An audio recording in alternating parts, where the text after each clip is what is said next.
మనం చేస్తున్న కార్యక్రమం రుచించక అవాకులు చవకులు చేస్తున్నాం.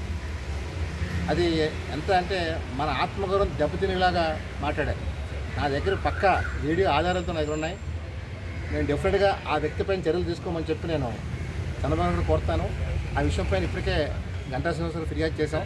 ఆల్రెడీ కొంతమంది మంత్రులు కూడా ఫోన్లో మార్నింగ్ మాట్లాడడం జరిగింది. ఈవేళ పార్టీ కూడా చెరిపేరు తీసుకొస్తున్నారు. అంటే కేవలం ఆ స్థానంలో ఉన్నామని చెప్పి భూ దోపిడీలు, సెటిల్మెంట్లు విశాఖపట్నంలో చాలా యథేచ్ఛంగా కొనసాగుతున్నాయి. ఇది పార్టీకి చాలా చెడ్డ పేరు. మరి మేము గత 5 ఏళ్ల పాలనలో జగన్ పైన పోరాటం చేసినప్పుడు నా పైన ఎక్కడో ఒక కేసు కూడా లేదు. డెఫినెట్గా రాష్ట్రంలో తెలుగుదేశం పార్టీ అధికారం రావాలని చెప్పి నా పాత్ర నేను పోషించాను. మరి ఈరోజు అంటే చంద్రబాబు గారితో నాకున్న సన్నిహితం ఆయన తట్టుకోలేకపోతున్నాను. నాకు ఎందుకంటే ఎవరితో నాకు పని లేదు. ఎందుకంటే నేను పార్టీ కోసం పనిచేస్తాను, చంద్రబాబు కోసం పనిచేస్తాను తప్ప నేను వ్యక్తుల కోసం పనిచేయను. కేవలం తెలుగుదేశం పార్టీకి సైనికుల మాదిరిగా పనిచేస్తాను. మరి అలాంటి వ్యక్తి వేళ నన్ను 10 మందిలో నా సమక్షంలోనే అన్నప్పుడు ఆ వీడియో కూడా నా దగ్గర ఉంది.